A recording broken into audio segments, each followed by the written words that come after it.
நாளைக்கு என்ன எக்ஸாம் ஹன்விதா? நாளைக்கு வந்து மேத்ஸ் ரிவிஷன். டேபிள் சொல்றியா? சொல்லு. செகண்ட் டேபிள் சொல்லு. 2 1s are 2, 2 2s are 4, 2 3s are 6, 2 4s are 8, 2 5s are 10, 2 6 are 12, 2 7s are 14, 2 8s are 16, 2 9s are 18, 2 10s are 20. Fourth table சொல்லு. 4 1s are 4, 4 2s are 8, 4 3s are 12, 4 4s are 16, 4 5s are 20, 4 6 are 24, 4 7s are 28, 4 8s are 32, 4 9s are 36, 4 10s are 40. Fifth. சப்ராக்ஷன்ல with following without following one time revision பண்ணுங்க. அப்புறமா word ப்ராப்ளமும் one time revision பண்ணுங்க. One time revision பண்ணிட்டு அப்புறம் நான் sums கொடுப்பேன், நீ போடணும். சரி சரி பண்ண பார்க்கலாமா? ஹன்விதா, இது வந்து வித்தவுட் பாரோயிங், ஓகேவா? டென்ஸ் வந்து இந்த சைடு எப்பவுமே ஒன்ஸ் வந்து லாஸ்ட் அத்தை எழுதணும், ஓகேவா?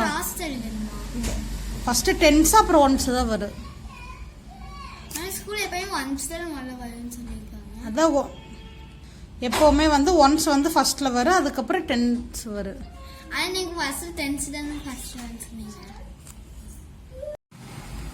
ஹன்விதா, இது வந்து சப்ராக்ஷன் வித்தவுட் பாரோயிங், ஓகேவா? எப்பவுமே ஒன்ஸ் வந்து ஃபர்ஸ்ட்ல எழுதணும், அதுக்கப்புறம் தான் டென்ஸ் வரும். இப்போ வந்து ஒன்ஸ்ல என்ன இருக்குது? இங்க என்ன நம்பர் இருக்குது? இங்க என்ன இருக்கு? ஒன்ஸ்ல என்ன நம்பர் இருக்குது? 9. கீழே என்ன இருக்குது? 7. ஃபர்ஸ்ட் வந்து ஒன்ஸ் சப்ராக்ட் பண்ணிட்டு தான் அதுக்கப்புறம் தான் டென்ஸுக்கு போகணும், ஓகேவா? சரி. 9ல 7 போயிடுச்சுன்னா எவ்வளோ? சப்ராக்ட் ஆயிடுச்சுன்னா எவ்வளோ? மைனஸ் ஆயிடுச்சுன்னா எவ்வளோ? ஒரு நிமிஷம். 2வா? 8 இங்க எதுவுமே இல்லை அப்படின்னா இந்த 8 அப்படியே கீழே எழுதணும். சரி, இந்த சம் சொல்லு பார்க்கலாம். ஒன்ஸ்ல என்ன இருக்குது? 5. இங்க கீழே 2. 5ல 2 போயிடுச்சுன்னா மைனஸ் ஆயிடுச்சுன்னா 3. இங்க டென்ஸ்ல என்ன நம்பர் இருக்குது? டென்ஸ்ல 9 3. 9ல 3 மைனஸ் ஆயிடுச்சுன்னா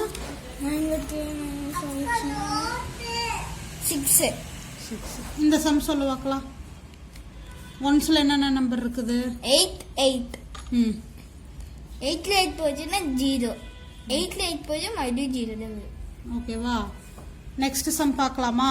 பார்க்கலாம். இது வந்து வித்தவுட் பாரோயிங், ஓகேவா? Sorry, with borrowing. உங்க ஒன்ஸ்ல என்ன நம்பர் இருக்குது? 6. கீழே 8. 6ல 8 மைனஸ் ஆகுமா? போகாது. 6 தான் இருக்குது, அதுல எப்படி 8 மைனஸ் ஆகாது? அப்படின்னா என்ன பண்ணணும்? பாரோ பக்கத்துல இருந்து பாரோ பண்ணணும். பக்கத்துல இருந்து பாரோ பண்ணணும். அப்படின்னு இங்க 6 என்ன ஆகு? 16 ஆயிடும். 16 ஆயிரும். இங்க 6 ஆயிடும். 7 இல்ல 7 அடிச்சுட்டு 6 ஆயிரும். இந்த 1 வந்து அப்படியே இங்க போடணும், ஓகேவா?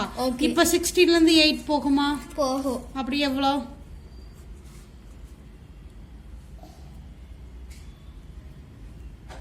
8. 6ல இருந்து 3 போயிடுச்சுன்னா 3. இங்க என்ன நம்பர் இருக்குது? 6. 6ல 3 போயிடுச்சுன்னா 3. நெக்ஸ்ட் சம் பார்க்கலாமா? பார்க்கலாம். 5ல 8 போகாது. அப்படின்னா என்ன பண்ணணும்? பாரோ பண்ணணும். பக்கத்துல இருந்து பாரோ பண்ணணும். இங்க என்ன ஆகும்? 15 ஆயிடும். 3 வந்து 2 மாறிடும். ஏன்னா 1 மைனஸ் ஆயிருதுல, இங்க பாரோ வாங்கிறோம்ல அங்க, அதனால வந்து 3 வந்து 2 மாறிடும். இப்ப 15ல 8 போயிடுச்சுன்னா 15 8 போச்சுன்னா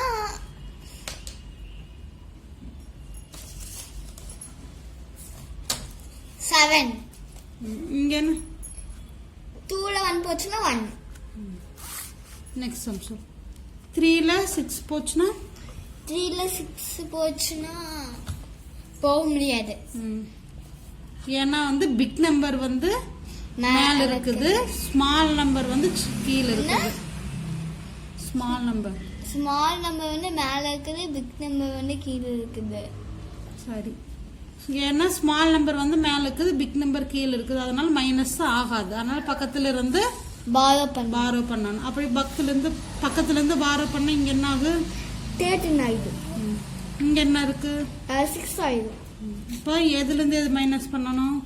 இதுல இருந்து இத மைனஸ் பண்ணணும். எவ்வளோ? 13ல இருந்து 6 மைனஸ் பண்ணிட்டோம்னா 7. இங்க 6ல இருந்து 4 மைனஸ் பண்ணோம்னா 2.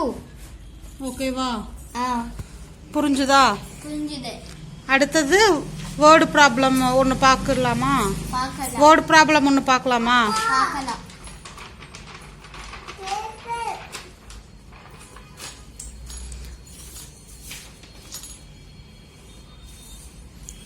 வேர்டு ப்ராப்ளம் ஒன்று பார்க்கலாமா? Ramu has 95 and he spends 55 for a cricket bat. என்ன சொல்றாங்க? ராமு கிட்ட வந்து 95 ரூபி இருக்குது. அவன் வந்து கிரிக்கெட் பாலுக்காக 55 ரூபி வந்து ஸ்பெண்ட் பண்ணிட்டான். இப்போ என்ன கேட்குறாங்க? How much money left with him அப்படின்னா மீதி அவங்ககிட்ட எவ்வளோ இருக்குதுன்னு கேட்குறாங்க. இது பிளஸ்ஸா மைனஸா? மைனஸ். என்ன பண்ணணும்? ஃபர்ஸ்ட் மணி ஃபர்ஸ்ட் வந்து அவங்ககிட்ட எவ்வளோ இருக்குதுன்னு சொல்லணும். Money that Ramu has 95. அப்புறம் என்ன? He spends for cricket bat 55. ஓகேவா? அந்த 2 மைனஸ் பண்ணணுமா?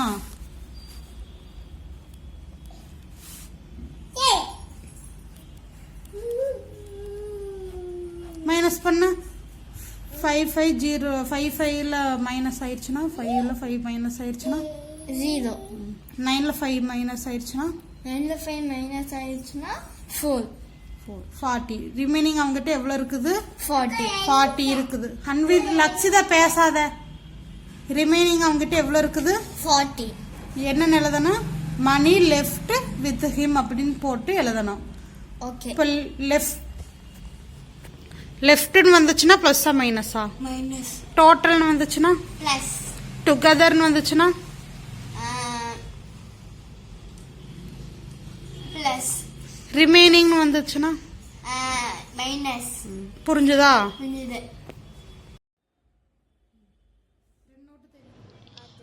அதுக்கப்புறம் வந்து ஹன்விதா வந்து ரிவிஷனும் பண்ணிட்டா.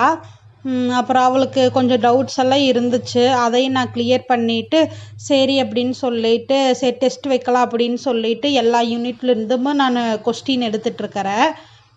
இப்போ இருக்கிற மேக்ஸ் எல்லாம் நாம் வந்து 5th 6th படித்த மேக்ஸ் எல்லாம் இப்போ 2ண்டுக்கே வந்துருச்சு. வித் பாரோயிங் வித்தவுட் பாரோயிங்கெல்லாம் எனக்கு ஞாபகம் தெரிஞ்சு 5th தான் படித்த ஞாபகம். ஆனால் இப்போல்லாம் பாருங்கள் 2ண்டுலேயே வந்துருச்சு. வேர்டு ப்ராப்ளம் எல்லாம் எனக்கு தெரிஞ்சு எனக்கு ஞாபகம் வந்து 6th 7th தான். அதுவுமே எப்போ எக்ஸாமில் ஏதோ 1 2 தான் கேட்பாங்க. இப்போல்லாம் பாருங்கள் 2ndலேயே வேர்டு ப்ராப்ளம் வந்துருச்சு. இப்போ இருக்கிற குழந்தைகள்லாம் ரொம்ப ஸ்மார்ட் போல். அந்த வேர்டு ப்ராப்ளம் படித்து அதை புரிஞ்சுட்டு என்ன கேட்டிருக்கிறாங்க அப்படின்னு சொல்லிட்டு புரிஞ்சுட்டு எழுதுறாங்க.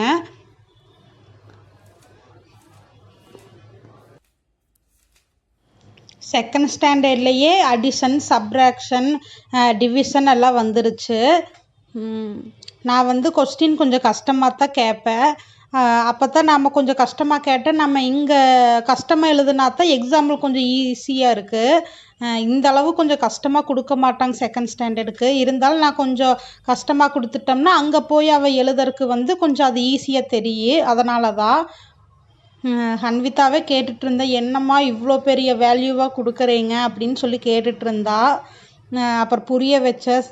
இங்கே கொஞ்சம் கஷ்டமாக பண்ணினேன்னா ஸ்கூலில் போய் பண்ணும்போது உனக்கு கொஞ்சம் ஈஸியாக இருக்குது அப்படின்னு சொல்லிட்டு. ஹன்விதா மேக்ஸ் பண்ணுறதெல்லாம் நல்லா தான் பண்ணுவா. என்ன அந்த கேர்லெஸ் மிஸ்டேக் தான் கொஞ்சம் நிறையா பண்ணிகிட்ருக்கறா. நான் சொல்லி சொல்லி இப்போ குறைச்சிட்டே வர்றா. சரி பார்க்கலாம், இந்த எக்ஸாமில் எப்படி பண்ணுறான்னு தெரியல, பார்த்தா தான் தெரியும். சரி படிக்கிற வரைக்கும் படிக்கிட்ட அப்படின்னு சொல்லிட்டு நானும் விட்டுட்டேன். சரி பெருசானா எல்லாம் கொஞ்சம் மாறிடு எல்லாம் சேஞ்ச் ஆயிரு, இவ்வளோ கேர்லெஸ் மிஸ்டேக் வராதுன்னு சொல்லிட்டு நானும் விட்டுட்டேன். நான் டெஸ்ட்டுக்கு கொடுத்துட்டு சமைக்க போயிட்டேன். அப்புறம் வந்து பார்த்தா ஹன்விதா வந்து எழுதிட்டு இருந்தா. அவளை ஃப்ரீயாகவே எழுதுறக்கே விட மாட்டா சின்ன பாப்பா. அதையெல்லாம் மீறித்தான் எழுதிட்டு இருக்கிறா.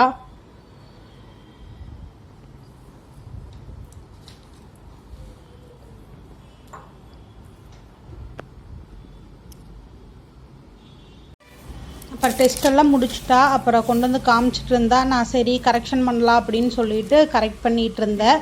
எந்த டாபிக் கொஞ்சம் தப்பு எழுதியிருக்கிறாளோ அதே இன்னொரு டைமு நான் வந்து சொல்லி கொடுத்துட்டா அப்புறம் கொஞ்சம் புரிஞ்சுக்குவா. ஹன்விதா கொஞ்சம் மேக்ஸில் வந்து தப்பு பண்ண மாட்டா, கொஞ்சம் எல்லாம் கரெக்டாக தான் பண்ணுவா. Okay guys, bye guys. நிறைய பேர் சப்ஸ்கிரைப் பண்ணால் பார்த்துட்ருக்குறீங்க.